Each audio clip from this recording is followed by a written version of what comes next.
investasi. Berikut adalah ulasan pasar selama sepekan terakhir. Zona Amerika. Data ketenagakerjaan bulan Juni telah dirilis. Tingkat pengangguran berada di level 3,6% versus 3,7% di bulan Mei. Sedangkan non-farm payroll hanya bertambah 209.000 versus penambahan 306.000 bulan Mei.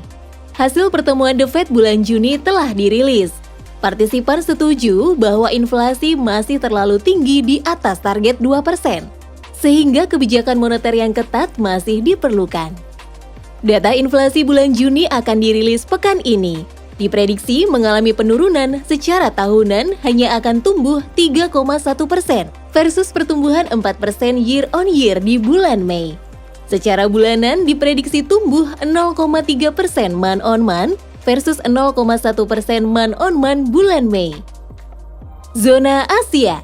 Kondisi manufaktur Cina bulan Juni masih berada di fase ekspansi di level 50,5, relatif flat dibandingkan 50,9 bulan Mei. Zona Indonesia. Kondisi manufaktur Indonesia bulan Juni berada di fase ekspansi di level 52,5, meningkat dibandingkan 50,3 bulan Mei. Inflasi bulan Juni mengalami tren penurunan, hanya tumbuh 3,52% year on year versus 4% year on year bulan Mei. Sedangkan secara bulanan tumbuh 0,14% month on month versus 0,09% month on month bulan Mei. Cadangan devisa bulan Juni mengalami penurunan, berada di level 137,5 miliar US dollar versus 139,3 miliar US dollar bulan Mei. Tingkat kepercayaan konsumen bulan Juni akan dirilis pekan ini. Diprediksi masih berada di fase optimis di level 128.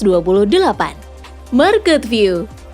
IHSG selama sepekan ditutup menguat 0,82% week on week di level 6.716,459. IHSG diharapkan dapat bergerak sesuai kondisi fundamentalnya, yaitu perbaikan aktivitas konsumsi masyarakat yang didukung oleh tren penurunan inflasi di Indonesia. Pasar juga diharapkan lebih optimis setelah emiten-emiten merilis kinerja kuartal 2 yang diproyeksikan membaik sesuai dengan perbaikan makroekonomi. Situasi global, khususnya dari Amerika Serikat, lebih terkendali saat ini. Kebijakan moneter ketat tampaknya masih akan tetap diterapkan di bulan Juli, tapi tidak akan terlalu agresif karena ekspektasi inflasi bulan Juni hanya tumbuh 3,1% year on year, hampir mendekati target The Fed sebesar 2%.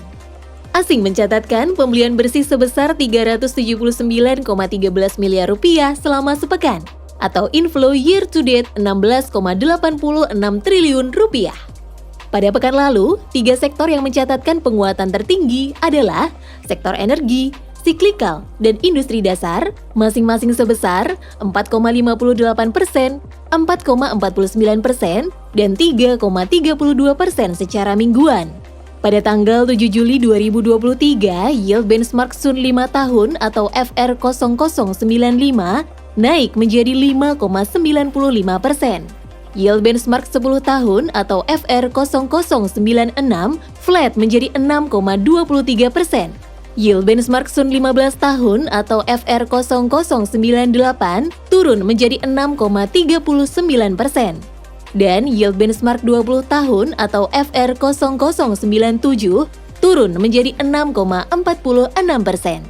Untuk Indon 10 tahun atau Indon 33, yield bergerak naik di level 5,08% dan yield US Treasury 10 tahun naik di 4,07%.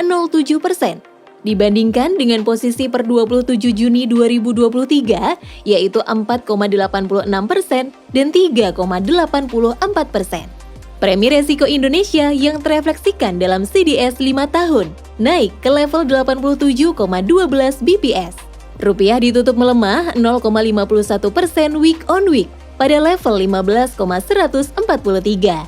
Kepemilikan asing pada pasar Sun per tanggal 6 Juli 2023 tercatat sebesar 842,74 triliun rupiah atau sebesar 15,38% dari total outstandingnya. Menurun dibandingkan posisi per 27 Juni 2023 yaitu sebesar 846,89 triliun rupiah atau 15,51% dari total outstandingnya.